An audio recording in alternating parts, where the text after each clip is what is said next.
Bien, bonsoir. Dans l'actualité de ce 14 août 2013, deux victimes collatérales des fortes pluies d'hier. Un enfant de 7 ans électrocuté aux Parcelles Assainies à Fitmich, Guédiawaye, la chute fatale d'un ancien militaire. Le corps de l'homme de 40 ans est entre les mains du médecin légiste.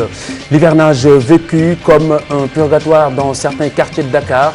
Entre canalisation à ciel ouvert, affaissement d'édifices, entre autres. Survol ce soir de Dieuppeul, Derklé et Grand Yoff dans cette édition. Au Mali, l'auteur du putsch du 22 mars 2012 promu au grade de général, le capitaine Amadou Sanogo, nommé général de corps d'armée. Et puis en Égypte, journée meurtrière, 100 personnes sont tuées dans des manifestations de pro-Morsi. Par ailleurs, notez la démission du vice-président Mohamed El Baradei.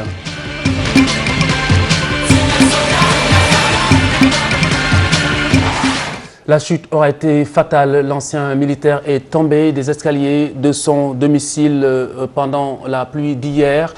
Ousmane Touré était âgé de 40 ans. Le quartier Fitmich attend encore les résultats de l'autopsie. Alioune Diagne et Djouma Sow. Une simple chute aura été fatale. La porte d'Ousmane Touré sera encore fermée pour longtemps. Nous étions en train de parler, lui et moi. Il me demandait même de stopper le ménage parce qu'il pleuvait. Je lui ai dit que je ne supporte pas l'eau qui ruisselle. J'étais en bas et lui en haut en train de faire le linge. Et d'un coup, il est tombé. Je pense que c'est à cause de l'eau qu'il a glissé. En allant au robinet, je l'ai retrouvé par terre. J'ai appelé Touré, il n'a pas répondu. J'ai aussitôt alerté le voisinage.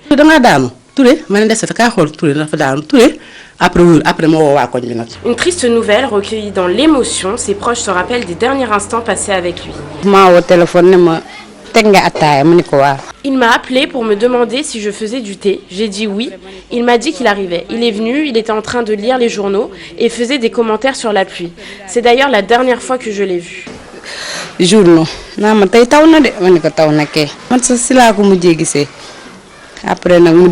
Ousmane Touré, quinquagénaire, était docker au port. Il était décrit par tout le monde comme étant un homme plein de qualités. C'était quelqu'un de bien, il était toujours souriant, il ne se fâche jamais, contrairement à moi. Bref, il est sans reproche. Ancien militaire, la dépouille mortelle d'Ousmane Touré est actuellement à l'hôpital pour les besoins de l'enquête. Il laisse derrière lui une femme ainsi que 3 enfants. Consternation également au quartier des Parcelles Assainies de Dakar. Un enfant de 7 ans qui a perdu la vie suite à une électrocution. La quantité de l'eau tombée ce mardi n'est pas en effet étrangère à ce drame. Alioune Diagne, Cheikh Abdou Kadir Makesek. Cet enfant, dans l'innocence de son âge, ne réalise pas que ce poteau électrique est un danger. Cette chaussure est celle de Salif Dramé, mort électrocuté au même endroit. J'ai entendu un enfant crier, c'était son frère. On a demandé ce qu'il se passe, il nous a informé que son frère était dans l'eau. Ma voisine et moi sommes allés à son secours. C'était difficile de le voir souffrir. Quand nous avons tenté de le sortir de l'eau, le courant nous a électrocutés au point d'avoir des égratignures sur les genoux.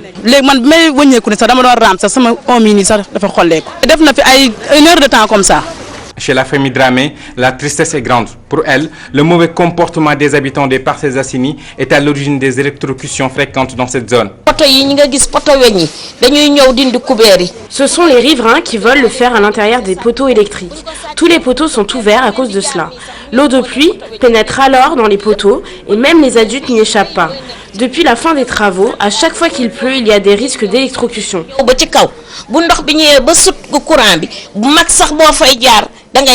L'électrocution de Salif Dramé n'est pas la première. D'autres cas qui n'ont malheureusement pas fait de victimes se sont produits. Depuis la fin des travaux, à chaque fois qu'il pleut, il y a des risques d'électrocution. Il y a quelques jours de cela, un jeune homme a été victime d'électrocution. Un cheval a également été électrocuté et ce n'est pas la première fois. Âgé de 7 ans, le seul souvenir que Salif Dramé laisse à sa famille reste cette photo prise lors de la fête de Korité. Les risques d'électrocution quasi permanents en période d'hivernage à Dakar principalement. Les eaux de pluie sont incriminées pour la plupart. En revanche, d'autres causes plus objectives cette fois-ci sont relevées dans les zones à risque. Par exemple, dans les marchés, on y constate des branchements qui sont plutôt clandestins. À l'origine même d'incendies parfois. Nous verrons dans nos prochaines éditions le reportage là-dessus de Yaya Diallo et Ibrahim Djoumaba. Ce réveil difficile ce matin dans la banlieue de Dakar. Les pluies de la veille ont contraint beaucoup d'habitants en effet à la nuit blanche, une longue nuit au milieu de nombreux dégâts. Alioune Diagne, Ababakar Tunkara. Elle est à la recherche désespérée des clés de sa maison perdues dans les eaux. Parcelles, Golfe Sud, Ndiarem Limamoulaye, Amon 4, Medina Gounas, la pluie est passée par là. Chez la famille Diouf, on a dormi à la belle étoile. Soudainement, elles étaient en train de crier. Je me suis réveillé. Bon, quand je suis sorti de la chambre, bon, j'ai constaté que toute la maison a commencé à prendre de l'eau. Il y a beaucoup de pertes, beaucoup de pertes. Les frigos, gaz, les lits. Personnellement, j'ai perdu quelques diplômes de licence à l'université, etc., certificat de travail, tout. On est tous montés sur la terrasse. On est resté là-bas à somnoler jusqu'au petit matin. À quelques encablures de là, le calvaire continue. Depuis 7 ans, je vis le même calvaire. C'est à mon retour du travail que la pluie a commencé. Par la suite, nous avons évacué l'eau dans la maison. Malheureusement, la pluie a repris, provoquant l'affaissement du mur d'à côté. Et c'est là que les eaux ont complètement envahi la zone. Et quand on n'a pas d'autre choix, on se résigne à veiller dans les eaux. J'ai passé la nuit au bord de ce mur. J'y étais obligé parce que je n'avais nulle part où aller. En plus, je me devais de surveiller nos bagages que nous n'avons pas pu évacuer pour éviter qu'on ne les vole. Et avec l'électricité, je ne pouvais pas me permettre de marcher dans l'eau. On a perdu beaucoup de matériel domestique. Chez une population frustrée, on jette le tort sur les autorités. Vous voyez ça? Chaque année les mêmes choses, chaque année les mêmes faits. Et pourquoi? Et pourquoi? Et pourquoi? Nous ne sommes pas des êtres humains. Si, nous sommes des êtres humains. Tous les intellectuels du Sénégal, d'où viennent? Dans le banlieue. Hein? Et pourquoi on est abandonné? On est abandonné, nous. Pourquoi? Je veux savoir ça. Les politiciens laissent leurs maçons là-bas au travail. Après la pluie, c'est le beau temps. Dans la banlieue dakaroise, il semble être mauvais. Avec d'autres pluies qui s'annoncent, on patauge encore et encore. Et puis nous survolons quelques quartiers de Dakar où le danger guette les populations au quotidien pendant cette période d'hivernage vécue pour beaucoup comme un purgatoire. C'est le cas au quartier de Dieuppeul-Derklé et à Grand Yoff d'Issa Préra.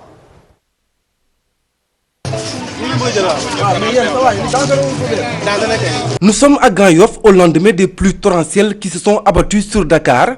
Sur les trottoirs le long du marché, des égouts à ciel ouvert menacent les commerçants et autres usagers de la route en cette période d'hivernage. Rien qu'hier, quelqu'un est tombé dans cet égout. C'est nous-mêmes qui l'avions aidé. Tous les jours, des gens tombent ici. On est obligé de prévenir les passants.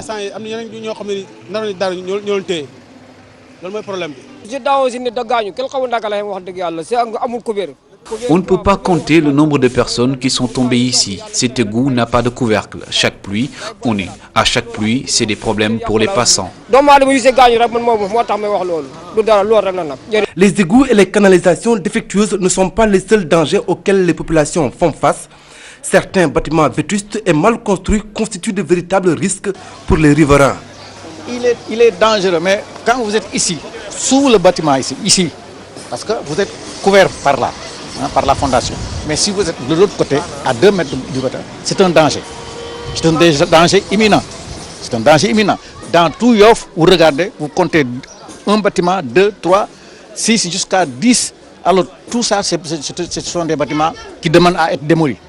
Autre lieu, un décor quasi similaire, Dieuppeul-Derklé. Ici, ce sont les canalisations sans protection qui constituent de vrais dangers publics.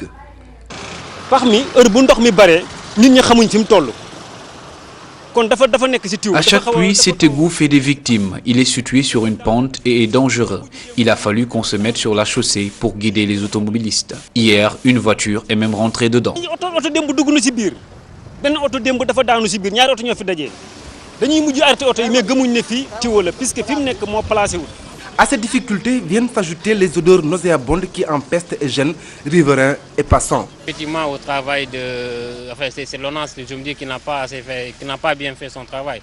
Parce que ça devait se faire avant même l'hivernage. Maintenant, puisque c'est un constat qui est là, donc c'est une chose que nous déplorons et vraiment c'est les eaux qui sentent très mauvais. Mais effectivement, c'est très dangereux pour la population. C'est dangereux aussi pour la santé des populations. Ouais.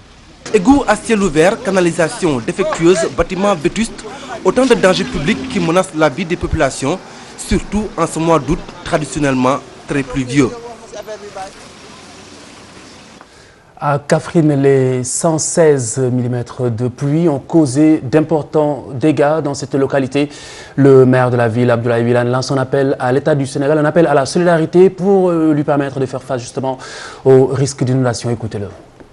Il est tombé sur Kaffrine de fortes précipitations avec une pluie tombée la nuit du lundi au mardi et au niveau du poste de météorologie, il a été enregistré 166 mm d'eau en une pluie,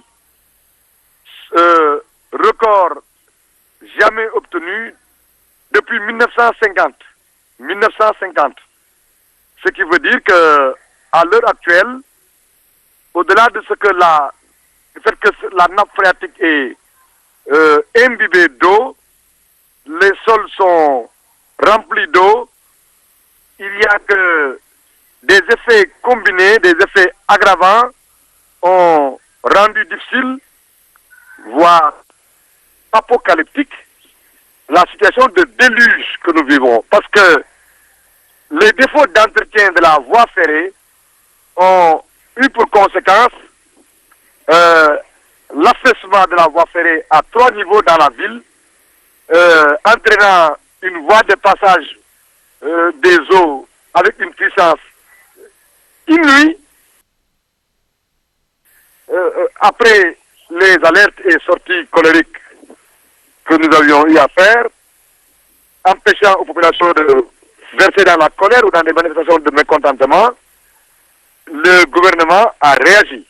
Je les en remercie quand même, parce que nous avons reçu à ce jour, à 10h du matin, 10h50 précisément, 7 camions hydrocureurs. Abdoulaye Wilane, maire de Kaffrine, joint par Pape Demba Sissoko. Un coup d'œil à présent sur le panier de la ménagère avec la viande de bœuf qui connaît une hausse depuis quelques jours. Le kilogramme varie en effet entre 2800 et 3000 francs CFA. Un reportage de Yaya Diallo et Aminata Mbaïfal. Le prix de la viande de bœuf a connu une subite hausse. Pour le moment, elle se vend entre 2800 et 3000 francs le kilogramme. Celle du mouton reste introuvable. Un autre poids qui vient se poser sur les frêles épaules de la ménagère. Vraiment doy na waar parce que dafa jékki-jékki rek yokk. Ça a flambé subitement alors qu'on a une grande famille. On est obligé d'acheter jusqu'à 3 kg par jour, rien que pour le déjeuner.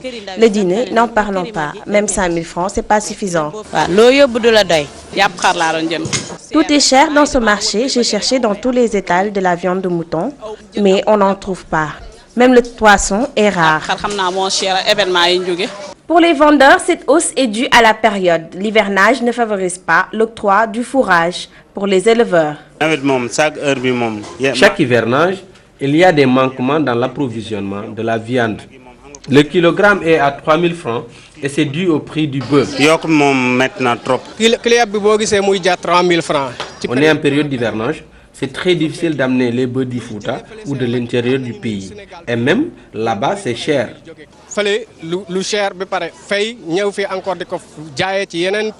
En plus de la viande, les légumes sont aussi chers. Le gouvernement est interpellé sur le même aspect. La réduction des denrées alimentaires s'impose. Les techniciens de la presse audiovisuelle qui se mobilisent pour améliorer leurs conditions de travail. Le collectif est en assemblée générale le 17 août prochain. Les camarades de Amadou Nicolas Thiam entendent prendre leur carrière en main. Ils estiment en effet que le SYNPICS, le syndicat des professionnels de l'information et de la communication du Sénégal, est plutôt une affaire de journalistes. Écoutez. On a décidé de mettre ce collectif sur pied. Pourquoi?